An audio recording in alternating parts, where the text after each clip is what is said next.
आज हम सभी चारों मेरे साथी हम यहाँ पर ये टी शर्ट को लॉन्च कर रहे हैं।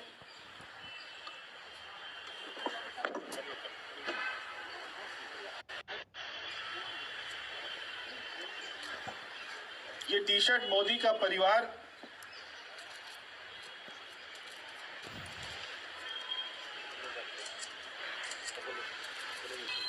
हम सभी मोदी का परिवार हैं।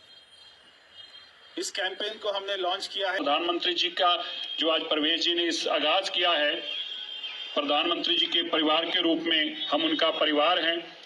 ये जो कैंपेन है पूरी दिल्ली में, पूरे देश के अंदर हम इसको लेकर जाएंगे और मैं भारत के जन जन को और किसान को खास तौर पर, मेरे सिख भाइयों को खास तौर पर यह आग्रह करता हूं कि हमें एकजुट होकर प्रधानमंत्री जी के 370 सीटों का ये सपना पूरा करना है और एनडीए के 400 सीटों का और अरविंद केजरीवाल का दिल्ली में खात्मा करके बीजेपी का मुख्यमंत्री बनाएंगे और बीजेपी की सरकार लाएंगे। धन्यवाद। और मैं साथ ही भारतीय जनता पार्टी का धन्यवाद करना चाहता हूं कि जो उन्होंने अपने 5 उम्मीदवार अभी तक दिए। हमने देखा जिनमें मेरी छोटी बहन बांसुरी स्वराज जी, उन्हीं के साथ में कमल जी सहरावत जी पश्चिमी दिल्ली से, हमारे भाई मनोज तिवारी जी, एक अच्छे व्यापारी नेता जिन्होंने हमेशा व्यापारियों की आवाज उठाई ऐसे परवीन खंडेलवाल जी,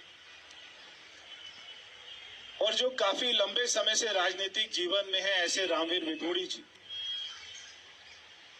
और मैं साथ में ये भी बताना चाहता हूं कि जो नारी शक्ति अभिनंदन, जो अभी वुमेन रिजर्वेशन बिल आया था, जो नई पार्लियामेंट के पहले सेशन में ही हमारे प्रधानमंत्री जी, हमारी सरकार लेके आई थी, उसमें कहा था कि 33% वुमेन रिजर्वेशन मिलेगा। और इसकी शुरुआत सबसे पहले 5 सीटें जो डिक्लेयर करी उसी में 33% मिल गया।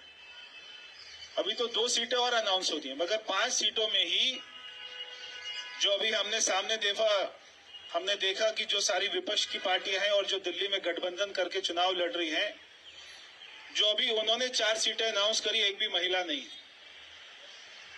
और हमने दिल्ली में 5 सीटों में ही 33% वुमेन रिजर्वेशन पहले से ही दे दिया भारत की राजधानी में। तो मैं सभी का बहुत बहुत अभिनंदन करता हूं, स्वागत करता हूं।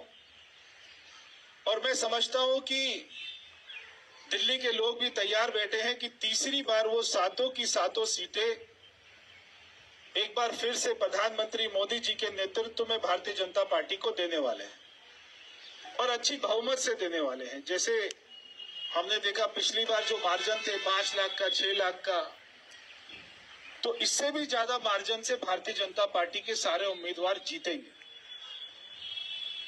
और पार्टी जैसा आदेश करेगी दिल्ली में, गांव में जाकर, और अगर दिल्ली से बाहर भी हमें कोई राज्यों में, जैसे हमेशा कोई भी राज्य में चुनाव होता है तो पार्टी मुझे वहां पर भेजती है।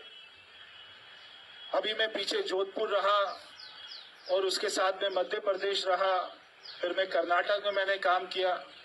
तो ऐसे ही दिल्ली से बाहर भी कहीं मेरा उपयोग होगा, पार्टी को ठीक लगेगा तो मैं वहां पर जाकर काम करूंगा। और सारे दिल्ली के गांव में, कॉलोनियों में जाकर हम हमारे कैंपेन का भी लॉन्च करेंगे, उसका वहां पर प्रचार करेंगे। हमको मालूम है लोकसभा तो जीत ही जाएंगे, जो उसके 6 महीने के बाद में एक बार दिल्ली में विधानसभा चुनाव भी आएगा।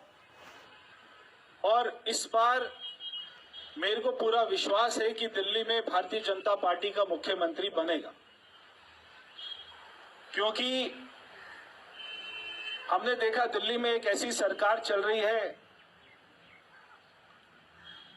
जो दिल्ली का मुख्यमंत्री संविधान की शपथ लेकर एक संवैधानिक पद पर बैठे संविधान की कैसी अवहेलना कर रहा है, उसका उल्लंघन कर रहा है। वो हमने देखा कि आज दिल्ली के मुख्यमंत्री को 8वीं बार ईडी द्वारा सम्मन दिया जाता है और दिल्ली का मुख्यमंत्री उसमें नहीं जाता है।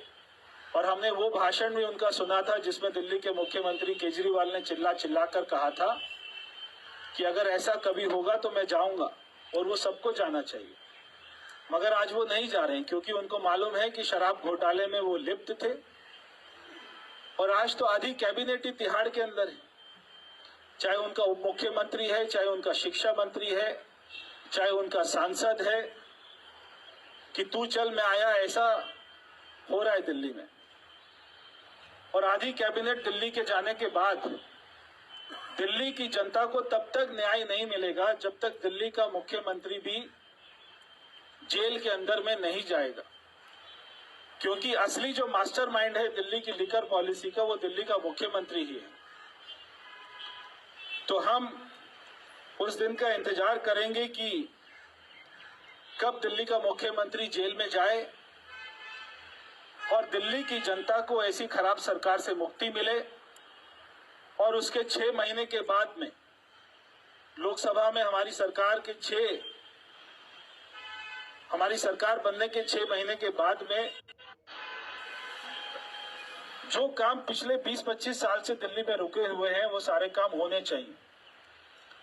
और मैं ये समझता हूं कि ये जो तीसरी सरकार है, जो हमारा तीसरा टर्न होगा मोदी सरकार का, ये बहुत ही महत्वपूर्ण होने वाला है, क्योंकि 370 सीटें जब जीतेंगे और 400 एनडीए की आएंगी, मैं समझता हूं जो पहले 370 दिन होंगे वो देश को 2047 का जो हमारा संकल्प है विकसित भारत बनाने का, उसकी नींव रखने का काम करेगा।